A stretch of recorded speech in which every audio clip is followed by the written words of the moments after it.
ना करना चाहिए।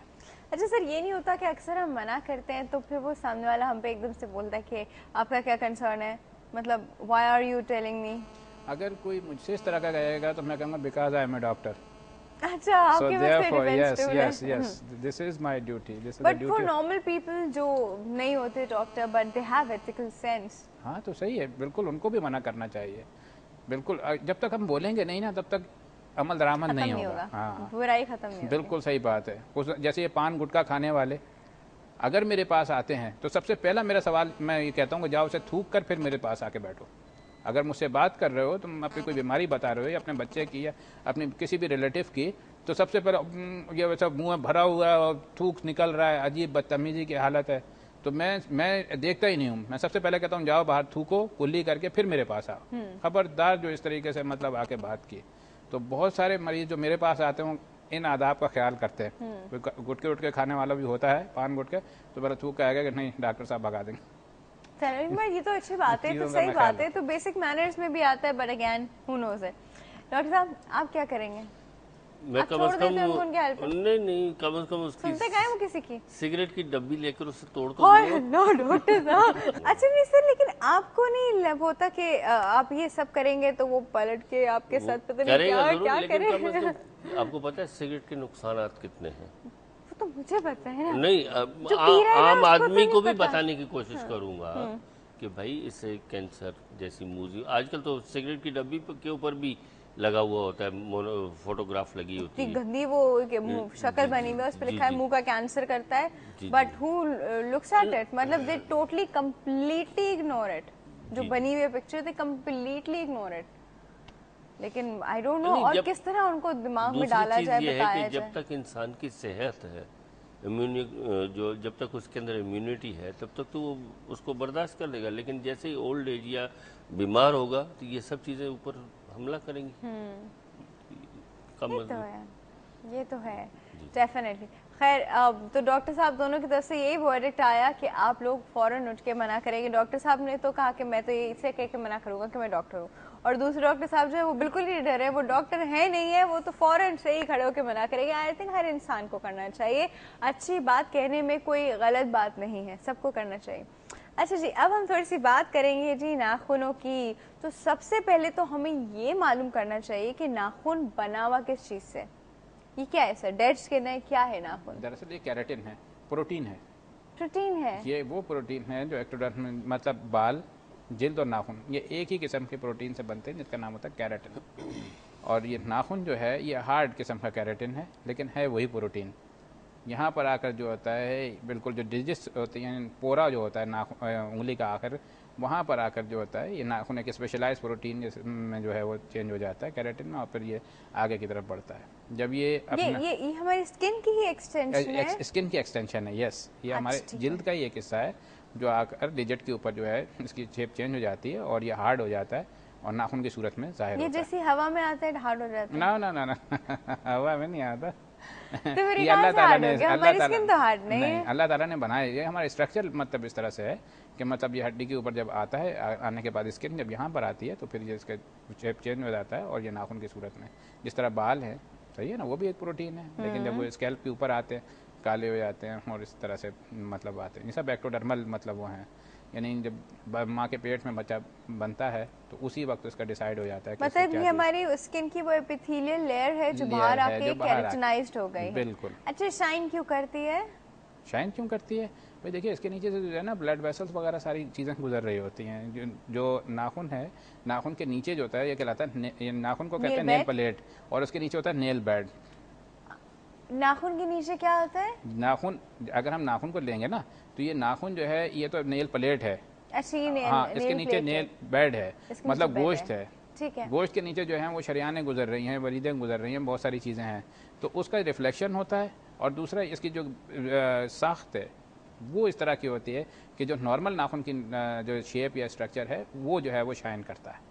ये प्रोटीन की हाँ, इसकी जो नेल प्लेट है इसका स्ट्रक्चर ही कुदरती तौर पर ऐसा है कि मतलब ये स्मूथ होता है और ये शाइनी होता है। ओके, अच्छा सर, कैल्शियम का क्या लिंक है नाखून से? जिस तरह कैल्शियम का रोल ना होने के बराबर है स्किन में, इसी तरीके से कैल्शियम का रोल कोई नहीं है नाखून में इतना, आम तौर पर। सर ये आपने क्या बात ये कर दी, बात हम लोग को तो होता है कि नाखून अगर टूट रहे हैं तुम्हारे तो तुम नाखूनों में तो कैल्शियम तुम्हारा इंटेक अच्छा नहीं है, तुम कैल्शियम लो तुम्हारे नाखून खुद ही ठीक हो जाएंगे। नहीं। हाय सर ये तो हमने पूरा कॉन्सेप्ट चेंज कर बिल्कुल दिया। बिल्कुल। आमतौर पे आपने देखा होगा सफ़ेद सफ़ेद नाखूनों पे जो डॉट से पड़ हाँ, जाते हैं, dots लकीरें से पड़े पड़ हुए जाती होते हैं, हैं, इसे कहते हैं पंक्टेट ल्यूकोनिकिया।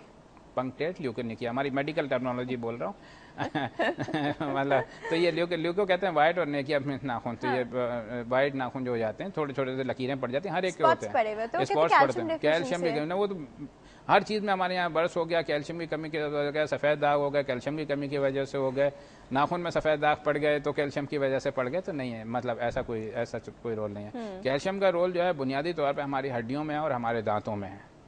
अगर दांतों में जो व्हाइट डॉट पड़े होते हैं तो उसको भी कहते हैं कैल्शियम की डेफिशिएंसी है। दांतों में तो मतलब बहुत सी हो सकते हैं, क्योंकि आप तो डेंटल सर्जन है, आप हम तो कभी दांतों में भी आपको डेफिनेटली बताएंगे। बिल्कुल बिल्कुल, आप बुलाइए, दांतों के लिए भी तैयार हूँ। अच्छा फिर सर बताइए वो कैल्शियम का कोई लिंक नहीं कैल्शियम है का ऐसा कोई लिंक तो नहीं है। नाखून क्यों टूटता है? नाखून टूटने की वजूहत होती है ना, मतलब आप ब्रिटल नेल कहते हैं इसको, और अगर आपके नाखून यहाँ से सामने से बिल्कुल पोरों से निकलने के बाद अगर वो टूटते हैं तो ये इसको कहते हैं ओनिकोशीजिया।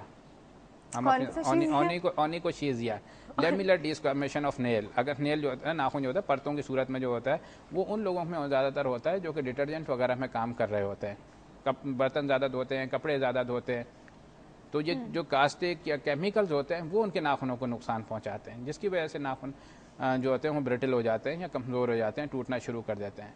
और दूसरा मतलब वो कोई ऐसे केमिकल में जो लोग काम कर रहे होते हैं, जो नेल पॉलिश बहुत ज़्यादा लगाते हैं, बार बार उसको रिमूव कर रहे होते हैं, हाँ। तो उसमें भी केमिकल्स होते हैं ना, एसीटोन, फॉर्मल्डिहाइड वगैरह, तो वो नाखूनों को कमज़ोर कर रहे होते हैं। इस वजह से जो नाखून होते हैं वो उनको मतलब कमज़ोर होकर टूटना शुरू हो जाते हैं।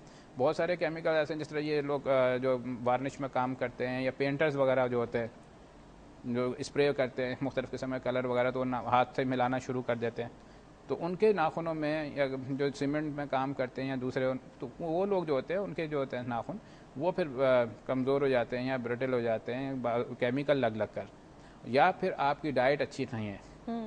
डाइट का बहुत रोल है, ज़ाहिर है वो तो हर जिस्म के हर चीज़ के लिए जो है प्रॉपर डाइट की जो है वो ज़रूरत है, बैलेंस डाइट की। तो अगर आप जो हैं आपका मतलब ये कि फूड इनटेक अच्छा नहीं है, आपका वाटर इनटेक अच्छा नहीं है, आपका विटामिन्स और मिनरल्स वगैरह तो वो तमाम चीज़ें भी अगर आपके अंदर कम हैं, आप किसी एमेसिएशन डिजीज़ कोई ऐसी क्रॉनिक बीमारी का शिकार हो चुके हैं, तो उसमें भी फिर आपका वो असर जो है वो नाखूनों पे आना शुरू हो जाता है। ठीक है। अच्छा डॉक्टर साहब कोई और ये तो चलो नाखूनों का अपना कोई इशू, कोई और बॉडी में डिजीजेस हैं या कोई और बॉडी में प्रॉब्लम होती है जिसका हम लोग को एक इफेक्ट नाखूनों पे नजर आता है? बिल्कुल, जैसे आयरन डेफिशिएंसी यानी में खून के अंदर आयरन की कमी, उसके अंदर नाखूनों की शेप चेंज हो जाती है, ठीक है ना।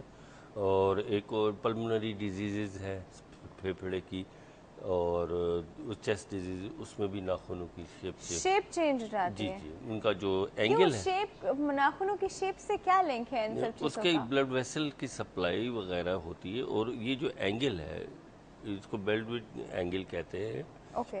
नाखून का और ये स्किन का, ये ऑब्लिटरेट, जिसको क्लबिंग ऑफ नेल, ठीक है ना। अच्छा, दूसरा मैंने आपको बताया स्पून शेप, जिसमें चमचे की तरह के नाखून होते हैं, आयरन डेफिशिएंसी में होता है। अच्छा, एक और डॉक्टर साहब पायरोनिकिया, जो साइड में जो इन्फेक्शन होता है, अक्सर औरतें घर में पानी के अंदर हाथ डालती हैं तो वो फिर इन्फेक्शन हो, बैक्टीरियल इन्फेक्शन होने की वजह से। एक और है पाँव के अंगूठे का इनग्रोटो नेल, ये जो औरतें तंग जूती पहनती हैं। सर ये इनग्रोन नेल का बड़ा मसला है सर, इस पे आते हैं। अच्छा जी व्यूअर्स, एक छोटे से ब्रेक का वक्त हो गया है जी। ब्रेक के बाद हम वापस आएंगे और इनग्रोन नेल पे बात करेंगे, कहीं नहीं जाएगा, विल बी राइट बैक।